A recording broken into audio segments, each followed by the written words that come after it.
नमस्कार, good morning, सुप्रभात। बहुत स्वागत है आप सभी का न्यूज़ 24/7 पर। आप देख रहे हैं सुबह सवेरे और मैं हूं आपके साथ साधना पांडे। सुबह सवेरे में आपको देश और दुनिया की तमाम बड़ी खबरों से अपडेट हम करवाएंगे। दिन भर क्या कुछ रहने वाला है खास। सबसे पहले बात करते हैं पीएम मोदी की। प्रधानमंत्री नरेंद्र मोदी ने सोमनाथ में आयोजित हुए शौर्य यात्रा में हिस्सा लिया। सोमनाथ मंदिर की रक्षा के लिए अपने प्राण न्यौछावर करने वाले वीरों को श्रद्धांजलि अर्पित की और शौर्य यात्रा का यह आयोजन जो था बेहद दिव्य भव्य नजर आया है। अलग अलग तस्वीरें हम आपको दिखा रहे हैं। 6 तस्वीरें स्वाभिमान के शंखनाद की। 108 घोड़ों के साथ भव्य जुलूस निकला है। शौर्य यात्रा के दौरान पीएम मोदी भी भगवान शिव की भक्ति में रंगे हुए मगन नजर आए हैं। पीएम मोदी ने अपने दोनों हाथों में डमरू थामे रखा था। हाथ ऊपर करके जोर जोर से प्रधानमंत्री मोदी डमरू बजाते हुए दिखाई दे रहे हैं। बता दें आपको कि पीएम मोदी ने इस दौरान सोमनाथ मंदिर में भगवान शिव की पूजा अर्चना भी की, जलाभिषेक किया है। सोमनाथ स्वाभिमान पर्व पर पीएम मोदी ने एक जनसभा को भी संबोधित किया और कहा कि आज कण कण वीरता और साहस का साक्षी है। तो हाथों में त्रिशूल भी थामे हुए पहले नजर आए थे पीएम मोदी। ये अलग अलग तस्वीरें देखिए आप। पहले एक तस्वीर में हाथों में त्रिशूल है, दूसरी तस्वीर आप देख रहे हैं सोमनाथ मंदिर के गर्भगृह की, जहां पे पूजा अर्चना उन्होंने की, जलाभिषेक किया भगवान शिव का। और ये सबसे पहला ज्योतिर्लिंग भारत का 108 घोड़ों के साथ भव्य शौर्य यात्रा यहां पर निकली। भगवान शिव की भक्ति में प्रधानमंत्री मोदी लीन नजर आए हैं। शौर्य यात्रा की जो अद्भुत गाथा है वो तस्वीरों के माध्यम से हम भी आप तक पहुंचा रहे हैं। बेलपत्र चढ़ाया, पूजा अर्चना की। लगातार देखिए कल पूजन का दौर दिन भर देखने को मिला। ओम के जयकारे गूंज रहे थे। सोमनाथ मंदिर परिसर की अगर हम बात करें तो मंदिर परिसर में पूरा माहौल भक्तिमय नजर आया है। स्वाभिमान पर्व इसे नाम दिया गया है। 1000 साल इस हमले पर हो चुके हैं। इस मंदिर पे महमूद गजनवी ने हमला किया था 1026 में। उसके बाद नए सिरे से मंदिर को गढ़ा गया, जीर्णोद्धार किया गया मंदिर का। 1000 साल पूरे होने पर इस हमले के इस तरह से भव्य दिव्य अलौकिक पर्व मनाया जा रहा है सोमनाथ में।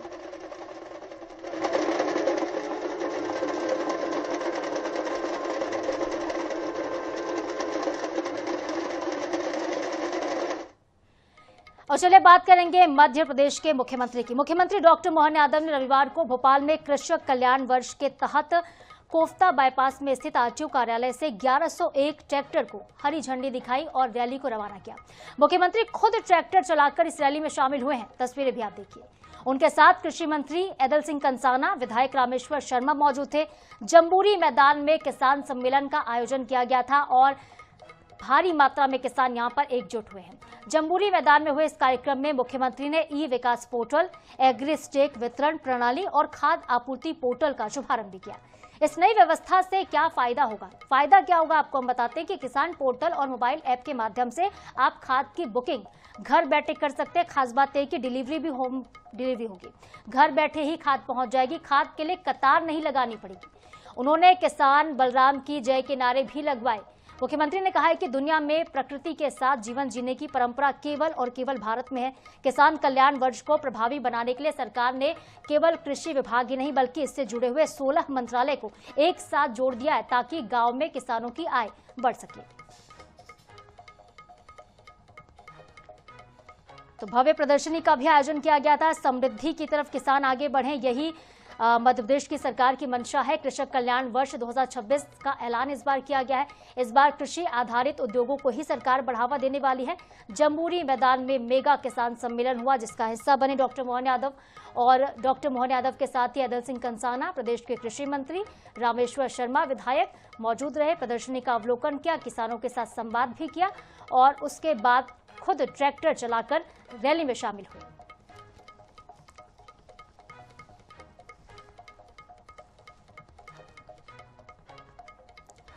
तो बता दें आपको फिर से कि इस बार मध्य प्रदेश की सरकार किसानों पर खासतौर पर देखिए फोकस सिर्फ नहीं कर रही बल्कि किसानों के हित में कई बड़े फैसले भी ले रही है।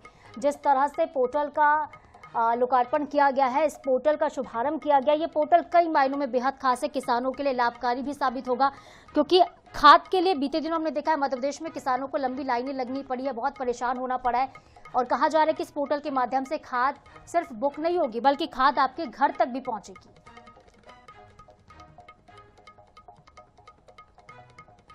छत्तीसगढ़ के मुख्यमंत्री विष्णुदेव साय ने एक बड़ा तोहफा दिया है सरकारी कर्मचारियों को। सरकारी कर्मचारियों का डीए अब केंद्र के समान कर दिया गया है। 55% से बढ़ा के इसको 58% कर दिया गया और प्रदेश के करीब 5 लाख सरकारी कर्मचारियों को इसका फायदा मिलेगा। कर्मचारियों की मासिक आय इससे बढ़ेगी और बढ़ती महंगाई के असर से जरूर कुछ राहत मिलेगी।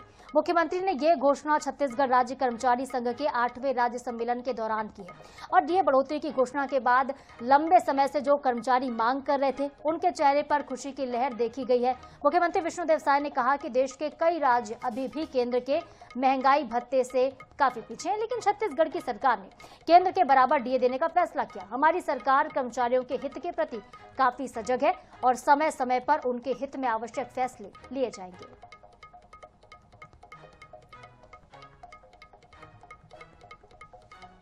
तो छत्तीसगढ़ के कर्मचारियों को 58% अब डीए मिलेगा। राज्य कर्मचारी संघ के अधिवेशन में सीएम ने बड़ा ऐलान कर दिया है।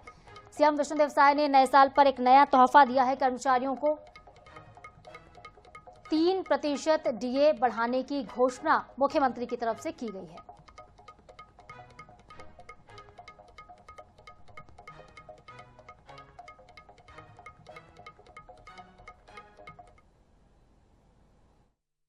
आप लोगों के डीए की मैं घोषणा करता हूं और जो बाकी मांगे हैं उसके लिए एक कमेटी का गठन होगा और आप लोगों के साथ बैठकर आपकी सभी मांगे जायज हैं, मैंने देख लिया है, उसको आप लोगों से चर्चा करके अवश्य पूरा करेंगे।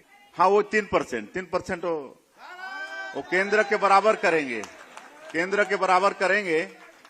हाँ, उसकी घोषणा हम कर रहे हैं और आप सब लोगों को बहुत बहुत बधाई, बहुत बहुत शुभकामनाएं।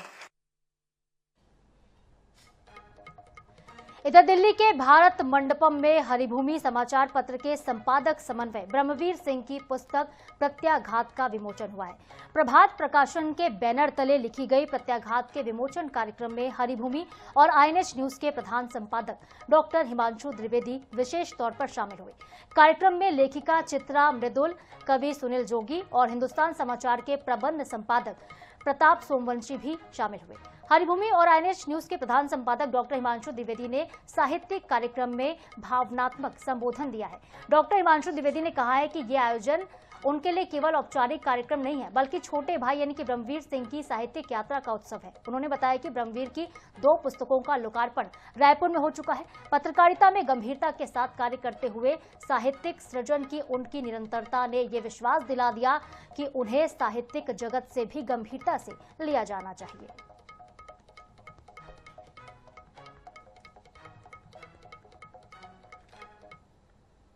तो जब प्रत्याघात छपकर हमारे हाथ में आई तो हिमांशु जी का ये विमर्श था कि क्यों न इसका लोकार्पण विश्व पुस्तक मेले में कराया जाए। तो मेरे मन में एक सवाल था कि विश्व पुस्तक मेला जो किताबों का कुंभ है, तो उसमें जा तो डुबकी लगाने रहे हैं, पर कहीं ऐसा न हो कि उसमें बह ही जाएं। लेकिन प्रभात जी, हिमांशु जी अपनी कविताओं से विश्व में ख्याति अर्जित करने वाली सुनील जोगी जी, आशीर्वाद मिला है। पत्रकारिता में आप जो भी नाम कमाएंगे ब्रह्मवीर, लेकिन बतौर साहित्यकार भी आप अपने जीवन को सार्थक करेंगे, इतना भरोसा मुझे आज जरूर है। जिस गरिमा के साथ में चित्रा जी ने इतना समय हमारे बीच में दिया, मैं विशेष तौर पर भाई डॉक्टर सुनील जोगी जी का इस मौके पर आभार ज्ञापित करना चाहता हूं। ये दायित्व मैं इसलिए निभा रहा हूं कि मैं यहां पर कार्ड में भले ही मेरा नाम अतिथि में डला था, पर मेरी हैसियत तो आयोजक की है।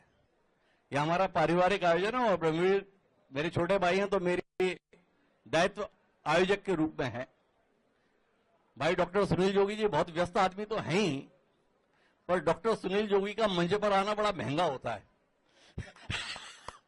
हमारी अभिभावक आदरणीय चित्रा मुदगल जी, जिन्हें बुआ जी के नाम से कहते हैं, मैं उनका स्वागत करता हूं, सम्मान करता हूं और इनके लेखन की परंपरा को, आदरणीय अवध नारायण चाचा जी की लेखन की परंपरा को राजीव भैया आगे बढ़ा रहे हैं।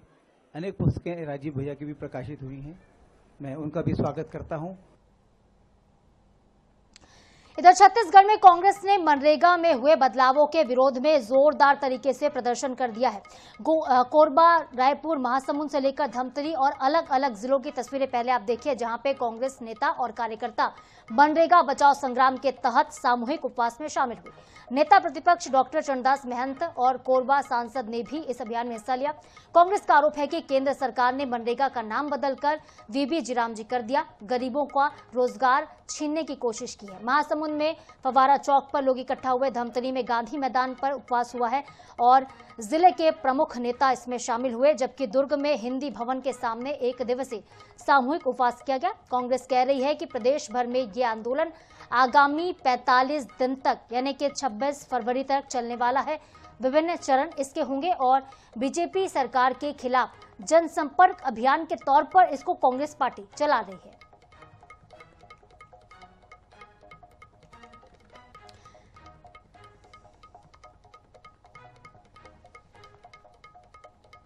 इंदौर में दूषित पानी से होने वाली मौतों का सिलसिला लगातार जारी रहा। शनिवार को 21वीं मौत दर्ज हुई है। मृतका सुनीता 7 जनवरी से अस्पताल में भर्ती थी, जिनकी हालत बिगड़ने के बाद उनकी मौत हो गई। परिजनों के मुताबिक दूषित पानी के चलते उनकी किडनी डैमेज हो गई थी। हालांकि अब नए मरीजों की संख्या थोड़ी सी कम हो चुकी है, लेकिन फिर भी ओपीडी में डायरिया के 15 नए मरीज मिले हैं, जिनमें से 2 को भर्ती करवाया गया। फिलहाल 45 अस्पताल में है, 11 आईसीयू में है और 4 वेंटिलेटर पर है। इस पूरे मामले को लेकर कांग्रेस पार्टी ने बड़ा गणपति चौराहे तक एक न्याय यात्रा भी निकाली और ये न्याय यात्रा जो है उसमें विरोध प्रदर्शन किया गया है कांग्रेस की तरफ से। प्रदेश अध्यक्ष जीतू पटवारी, कांग्रेस के कई वरिष्ठ नेता इस न्याय यात्रा में शामिल हुए हैं। तो मौतों का सिलसिला जो है लगातार अब भी जारी है, एक एक करके मौतें बढ़ती जा रही हैं। यह आंकड़ा 21 तक पहुंच चुका है। दूषित पानी से जहां पहले 15 सिर्फ मौतें हुई थी, वो मौत बढ़ के 16, 17, 20 और देखिए 21वीं मौत हो चुकी है। इंदौर में दूषित पानी के नए मरीज तो नहीं मिल रहे, लेकिन जो मरीज वेंटिलेटर पर हैं या फिर आईसीयू में हैं, उनकी कंडीशन काफी ज्यादा सीरियस हो चुकी है।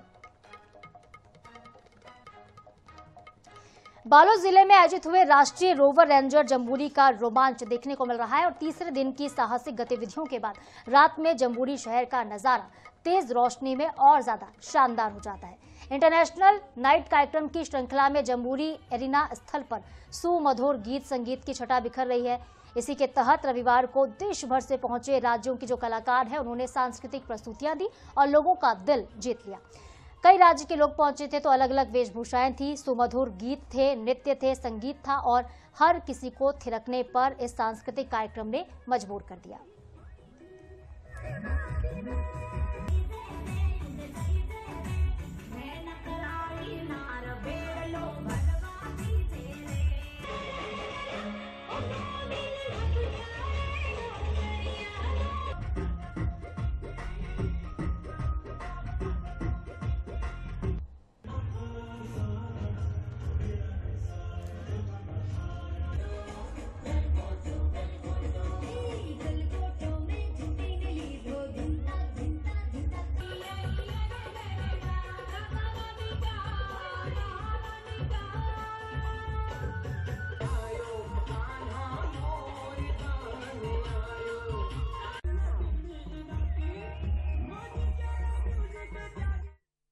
राष्ट्रीय रोड जम्बूरी का तीसरा दिन है। तीसरे दिन में इंटरनेशनल नाइट हो रहा है, जहाँ पे अलग अलग राज्यों से आए लोग अपनी कला संस्कृति वेशभूषा में सांस्कृतिक कार्यक्रम प्रस्तुत कर रहे हैं। हमारे साथ में हिमाचल से आए हुए लोग हैं, हम इनसे बात करेंगे।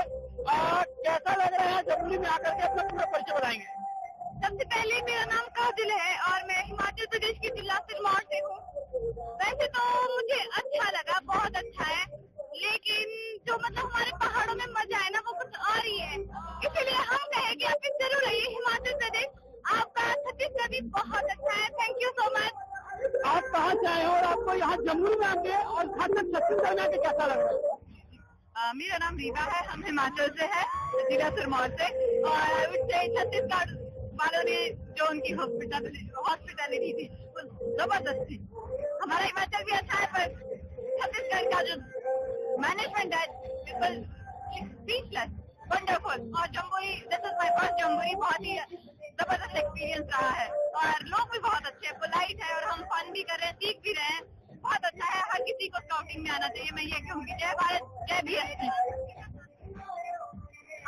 मैं कहना चाहती हूँ कि जो यहाँ आके ना मुझे अलग अलग स्टेट के लोगों से मिलने का मौका मिला और वहाँ के कल्चर को जानने का मौका मिला। मैं बहुत खुश हूँ। Thank you so much. ये भी हमारे साथ हिमाचल के लोग जो अपनी कला संस्कृति राज्य के हर एक कोने कोने से आए लोग अपनी कला संस्कृति वेशभूषा नजर आएंगे और निश्चित तौर पर देश का ये पहला राष्ट्रीय जमुरी अपने आप में बेहद खास है। INS 24/7 के लिए जमुरी से राहुल मुखर्जी।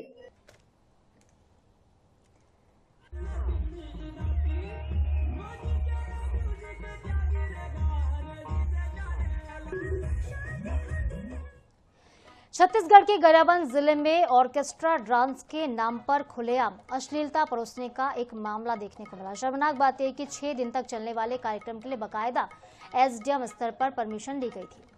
उरमाल में आयोजित हुए इस कार्यक्रम में लड़कियों के अश्लील डांस का SDM साहब भी खूब आनंद लेते हुए नजर आए हैं। डांस के नाम पर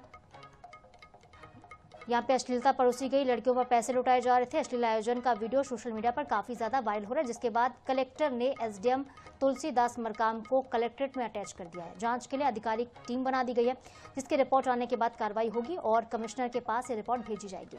SP वेदव्रत सिरमौर ने डांसर्स के साथ मस्ती करने वाले पुलिसकर्मियों को भी लाइन अटैच कर दिया है।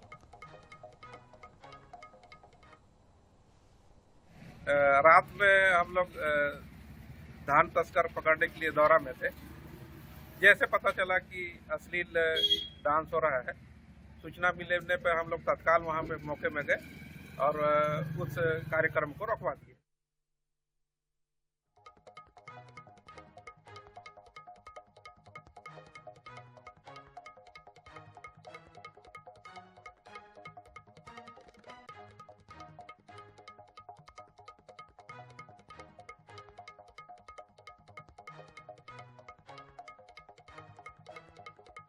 किए गए हैं। गरियाबंद से एक खबर, ये तस्वीरें आप देख रहे हैं जहां पे कार्रवाई देखने को मिली है। कवर्धा के बाद महासमुंद में भी चूहे और चिड़ियों ने करोड़ों रुपए का धान निकल लिया। जी हां, साल 2024-25 के बाद जिले के बागबहारा संग्रहण केंद्र में 1800 मीट्रिक टन से ज्यादा का धान शॉर्टेज हुआ है। दरअसल छत्तीसगढ़ राज्य सहकारी विपणन संघ के महाप्रबंधक ने संग्रहण केंद्र प्रभारी को नोटिस जारी किया था। प्रभारी ने जवाब में चूहा, चिड़िया, कीट प्रकोप, नमी, गर्मी और मौसम के आकस्मिक उतार चढ़ाव को कारण बता दिया है। जिले के 5 संग्रहण केंद्र में कुल 7600 टन से ज्यादा धान का शॉर्टेज मिला है, जिसके बाद किसान और प्रशासन दोनों ही चिंता में है।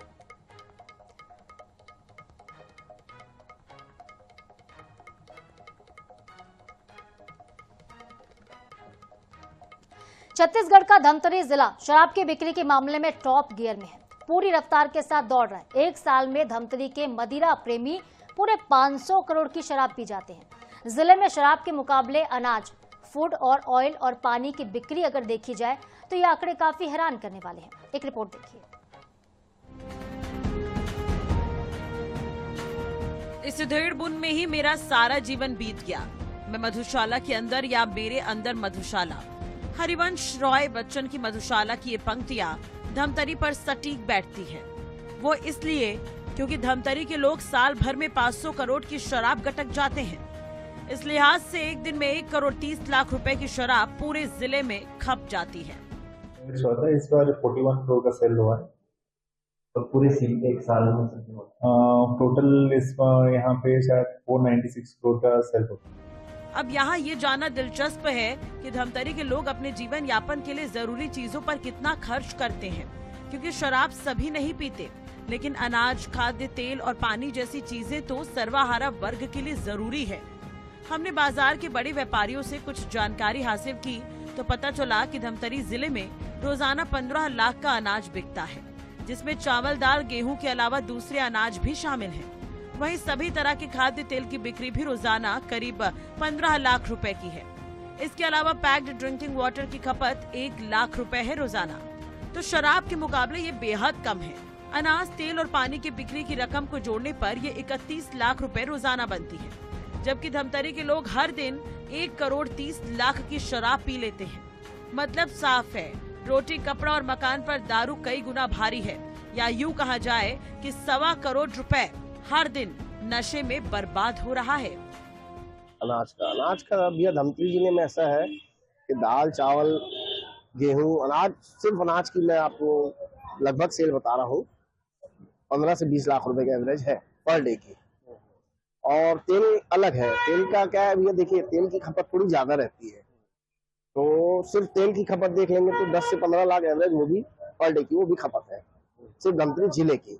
इसमें दुकानदार भी, छोटे छोटे दुकानदार भी ले जाते हैं, घर वाले मिला के बता रहा हूँ, एवरेज सेल है ये। टोटल मिला के दोनों की सेल देखेंगे तो एवरेज 15-15 लाख रुपए पर डे की सेल आएगी। पूरे देश में छत्तीसगढ़ में सबसे ज्यादा शराब और नशे का चलन है, उसका कारण क्या है? सरकार को चिंतन करना चाहिए। मैं तो समझता हूँ सरकार को सोचना चाहिए, इससे बैन लगाना चाहिए या फिर 400% टैक्स लगा देना चाहिए कि आम आदमी की पहुंच से वो नशे की चलन जितनी है ये सब बाहर हो जाए। सरकार को जरूर आय इससे जरूर हो रही है, पर सरकार को ये सोचना चाहिए कि आम जनता का इसमें क्या नुकसान है और क्या फायदा हो रहा है। धमतरी की बात की जाए तो 1996 में धमतरी रायपुर से अलग होकर जिले के रूप में अस्तित्व में आया। यहाँ 3 विधानसभा क्षेत्र है।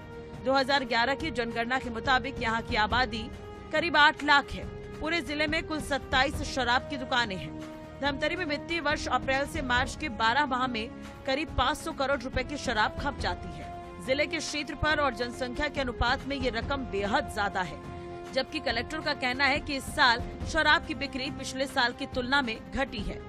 सौम्या यादव, INS 24/7 धमतरी। और इसके साथ ही सुबह सवेरे में फिलहाल के लिए इतना ही। आगे देखिए अंचल। नमस्कार।